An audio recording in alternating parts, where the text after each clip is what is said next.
हाय, मेरा नाम कल्पना है। लाइक और सब्सक्राइब करना न भूलें। मेरी माँ मुझसे कहती थी कि जब मैं पैदा हुई तो मैं एक किरण की तरह आई उनके जीवन में।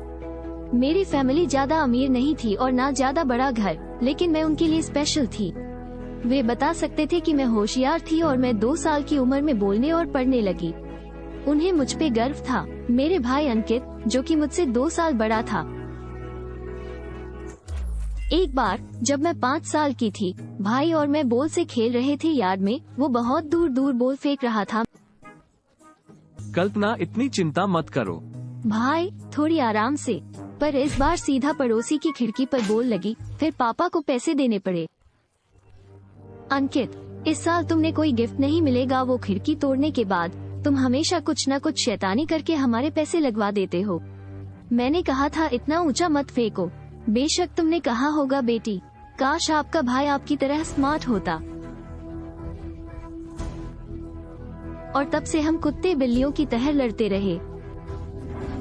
मैं स्कूल में हमेशा फर्स्ट आती और टाइम के साथ हमारे हालात भी ठीक होने लगे। पिताजी को एक अच्छी नौकरी मिल गई और उनकी सैलरी भी अच्छी थी। अब बस अंकित की चिंता थी। वो 10th में 2 बार फेल हुआ और अब हम एक क्लास में थे। अगर तुम इस साल भी फेल हुए तो कोई नौकरी ढूंढ लेना जिसे अपनी फीस भर सको। मैं अपने और पैसे वेस्ट नहीं कर सकता। कल्पना, तुम अंकित की हेल्प क्यों नहीं करती? नहीं, मुझे नन्ही बच्ची से हेल्प नहीं चाहिए। ऐसा नहीं है कि मैं आपकी टीचर बनना चाहती हूँ। मैं बस हेल्प करना चाहती हूँ। भाई, अगर पास होना है तो मेरी मदद ले लो। मैंने भाई की मदद करने की पूरी कोशिश की, लेकिन उसे कुछ समझ ही नहीं आता। किसी का IQ इतना कम कैसे हो सकता है? एक दिन हम एक आइसक्रीम की दुकान पर बैठे हुए होमवर्क कर रहे थे। वहाँ एक लड़की हमारे ठीक सामने बैठी थी और अचानक वो वेटर पर चिल्लाने लगी, यू स्टूपिड, तुमने मेरे गुची टॉप के साथ क्या किया? वेटर के 10 बार माफी मांगने पर भी वो चुप नहीं हुई और उसे बिना खाने के पैसे दिए वहाँ से जाने लगी। वो बाहर निकलने लगी और जैसे ही हमारी मेज के पास से गुजर रही थी, उसकी सैंडल टूट गई और वो नीचे गिरने ही वाली थी, लेकिन अंकित किसी हीरो की तरह भागकर उसके पकड़ लेता है। ये किसी बॉलीवुड फिल्म के सीन जैसा था। दोनों एक दूसरे की आंखों में डूब गए थे जब तक कि मैंने बीच में नहीं टोका, हे सुपरमैन, ये सब भी आपको याद करना है। तुम सच में मेरे सुपरमैन हो। आपने मेरी जान बचाई। आई एम शिखा। दोनों पागल एक दूसरे को देखे जा रहे थे और मुझे गुस्सा आ रहा था, इसलिए मैंने उन्हें छोड़ दिया और बस से घर आ गई। लेकिन वो दोनों घर में खड़े थे। तुम इतनी जल्दी यहाँ कैसे आ गए? शिखा लैम्बोर्गिनी चलाती है। क्या तुमने वो बाहर नहीं देखी? मुझे आश्चर्य तब हुआ जब पापा मम्मी खुश हो रहे थे। उसके पापा शहर के सबसे अमीर लोगों में से एक हैं। हाँ, और तुम्हारा भाई और शिखा डेटिंग कर रहे हैं। क्या ये खुशी की बात नहीं है? डेटिंग? वे अभी मिले हैं। मुझे समझ नहीं आ रहा उसने मेरे भाई में क्या देखा या क्या लेना चाहती है। शिखा, है ना? हाँ, और तुम कल्पना हो। तुम्हारे माता पिता ने बताया कि तुम बहुत स्मार्ट हो। हाँ, और भले ही मेरा भाई ना समझ है, मैं उसे धोखा खाते नहीं देखना चाहती। तो तुम्हें क्या चाहिए? आपका क्या मतलब है? मैं उसे पसंद करती हूँ और मैं अपने डैडी से उसे मेरे स्कूल में शिफ्ट करने के लिए कहूँगी। लेकिन कुछ दिन बाद भाई उसके स्कूल जाने लगा और वो हर संडे को हमारे घर लंच करने आने लगी। माँ पिताजी ने अपना सारा ध्यान भाई पर देना शुरू कर दिया और मुझे भूलने लगे। अंकित, तुम पर हमें बहुत गर्व है। हम हमेशा से जानते थे आप में कुछ खास बात है। मैं मैथ्स नेशनल कंपटीशन में सेलेक्ट हो गई। अच्छी बात है बेटा। और शिखा, अपने पिता से बात करने के लिए धन्यवाद। आपकी वजह से मुझे बैंक में अच्छी नौकरी मिल गई है। लेकिन माँ, आपके पास कोई बैंकिंग योग्यता नहीं है। जब हम अमीर लोगों को जानते हैं तो योग्यता की आवश्यकता किसे है? मेरा घर में बस भाई और शिखा की ही बातें चलती। मुझे इसकी बिल्कुल भी आदत नहीं थी। मैं 11वीं क्लास में थी जब शिखा ने अपनी जन्मदिन की पार्टी में हमें इनवाइट करा। उसकी माँ ने हमारा अच्छे से स्वागत किया, लेकिन उसके पिता हमेशा फोन पे लगे रहते। मेरा परिवार अमीरों के साथ घुलने मिलने में व्यस्त था। मैं बालकनी में खड़ी हो गई। तभी एक लंबा लड़का मेरे बगल में दिखाई दिया। मुझे घबराहट महसूस हुई। यहाँ से नजारा खूबसूरत है। मैं आयुष हूँ। वैसे मैंने आपको पहले किसी पार्टी में नहीं देखा। मैं उसके BF की बहन हूँ। तुम कौन हो? ओह, मैं उसका एक्स हूँ। आप उसकी पार्टी में क्यों आए? उसके पिता और मैं बहुत करीब हैं और वो अब भी मुझे और शिखा को एक साथ देखना चाहते हैं। लेकिन वो अब मेरे भाई के साथ है। शिखा के पिता ने मेरी और मेरे परिवार की बहुत मदद की है, इसलिए मैं उनके लिए कुछ भी करूँगा।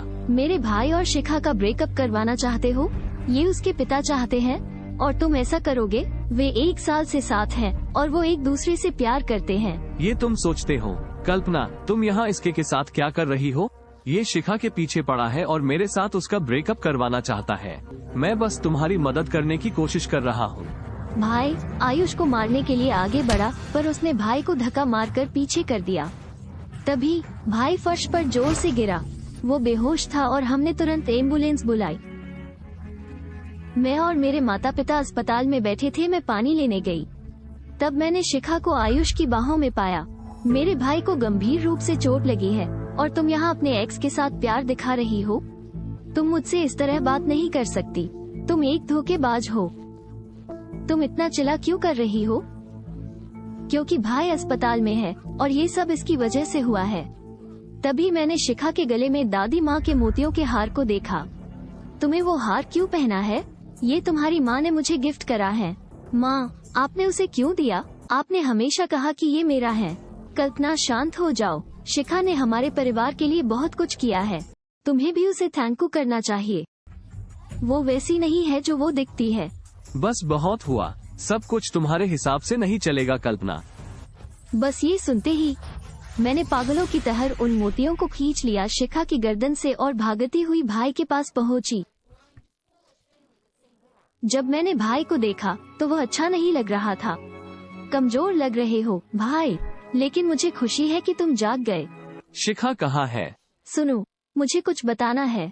मैं आ गई अंकित, तुमने मुझे डरा ही दिया था बेब। भाई, उस पर भरोसा मत करो। बस पहले मेरी बात सुन लो। कल्पन, बस बहुत हुआ। शिखा मेरे जीवन का प्यार है। अब बस बाहर चली जाओ। मुझे लगा मैं बस अपने परिवार के साथ अपना समय बर्बाद कर रही हूँ, इसलिए मैंने सभी से बात करना बंद कर दिया और बस पढ़ाई करने लगी। लेकिन 1 हफ्ते बाद सब कुछ बदल गया। भाई निराश होकर घर आया क्योंकि शिखा ने उससे ब्रेकअप कर लिया था बिना किसी वजह के, और माँ ने कहा कि उनकी बैंकिंग की नौकरी भी चली गई है। मुझे तुम्हारी बात सुननी चाहिए थी कल्पना। शिखा ने मुझे एक खिलौने की तरह दूर फेंक दिया जिससे वो बोर हो गई थी, और अब मैं फिर से अकेला हो गया हूँ। लेकिन तुम कभी अकेले नहीं थे। हाँ, मैं था। तुम हमेशा मुझसे बेहतर थी। लेकिन जब मैंने शिखा को डेट करना शुरू किया तो सबने मुझ पर ध्यान दिया। ये सच था। मुझे हमेशा उनका पूरा अटेंशन मिला था, पर भाई को उतना प्यार नहीं मिला। और पहली बार मैंने उसे गले से लगाया, तभी पिताजी आए। शिखा ने हमारे साथ धोखा करा है। उसने मेरे ऑफिस से वो डॉक्यूमेंट चुरा लिए जो साबित करता था कि हमारा पूरा मोहल्ला किसी अवैध जमीन पर बना हुआ है। उसके पिता के पास अब वे डॉक्यूमेंट है और वो घरों को तोड़कर यहाँ अपनी फैक्ट्री लगाना चाहता है। बेटा, तभी शिखा तुम्हें डेट कर रही थी और अब हम अपना घर खो देंगे और मैं मेरी नौकरी भी। मुझे विश्वास नहीं था कि शिखा हम सबको धोखा देने के लिए कितनी गिर गई थी, पर मुझे कुछ करना था। मैं कैफे में बैठी सोच रही थी, तब वहाँ मैंने आयुष को बैठे देखा। ऐसा क्यों लग रहा है कि तुम रो रहे हो? क्या अब तुम शिखा के साथ खुश नहीं हो? नहीं, मैं नहीं हूँ। उस दिन अस्पताल में मैंने उसे बस इसलिए गले लगाया क्योंकि वो तुम्हारे भाई के लिए परेशान थी। उसने बस भाई का इस्तेमाल किया। तुम सब कुछ नहीं जानते। ये सब उसके पिता की वजह से हुआ है। वैसे मैं शिखा से प्यार नहीं करता तो उसके पापा ने मुझे अपनी कंपनी से निकाल दिया। मुझे तुम्हारे लिए बुरा लग रहा है, लेकिन अभी मैं अपने पूरे मोहल्ले को कैसे बचा सकती हूँ शिखा के डैड से? मुझे पता है कि तुम उन्हें कैसे रोक सकते हो। देखो, मुझे अब भी तुम पर भरोसा नहीं है, लेकिन मैं सुन रहा हूँ। आयुष ने बताया कि शिखा के पिता के पास कुछ डॉक्यूमेंट उनकी घर की तिजोरी में है, जिसमें साबित होता है कि वो धोखे से लोगों की जमीन चुराते हैं। मेरे पास अभी भी उनके घर की चाबी है और वो हर शनिवार सुबह गोल्फ कोर्स जाते हैं। तभी हम अंदर जा सकते हैं। अगर हम उसे एक्सपोज कर देंगे तो घर बच सकते हैं। मैं थोड़ी नर्वस थी, लेकिन बहुत से लोग थे जो अपना घर खोने वाले थे, इसलिए मुझे कोशिश करनी थी। जब वो दिन आया, हम उनके घर गए और पेपर लेने में कामयाब रहे। तब अचानक शिखा अंदर आई। तुम यहाँ क्या कर रही हो शिखा? मुझे पुलिस को फोन करना चाहिए। मैं बहुत डर गई थी। अचानक उसने मेरा हाथ पकड़ लिया, लेकिन मैं नहीं करूँगा। मेरे पिताजी मुझे इस्तेमाल कर रहे हैं अपने बिजनेस में और मैं इससे परेशान हो गई हूँ। मैं नहीं चाहता कि कोई अपना घर खोए। तुम अपने पड़ोस को बचाओ। तुम्हें नाराज होने का पूरा अधिकार था, लेकिन वो सब एक नाटक के रूप में शुरू हुआ हो, पर मैं अंकित से सच्चा प्यार करने लगी। चलो, वे अब किसी भी टाइम वापस आ जाएंगे। हमारे पास जो डॉक्यूमेंट थे वे उनके सब इलीगल काम को बंद करवाने के लिए पूरे थे और उनके सब इलीगल बिजनेस बंद हो गए और हमारे घर सुरक्षित थे। तुमने सब ठीक कर दिया। हमें तुम पर बहुत गर्व है। खैर, आयुष और शिखा ने मेरी मदद की।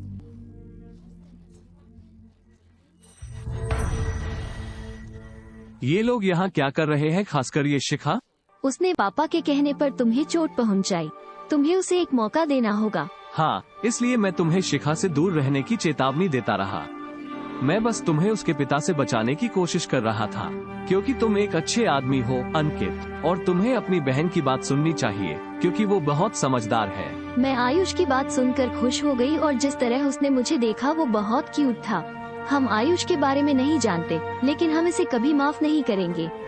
आप दोनों की भी गलती है। जब भाई शिखा को लेके आया तभी आपने उसे अटेंशन देनी शुरू करी और वो सब नौकरी करी जिसे आप लायक नहीं थी।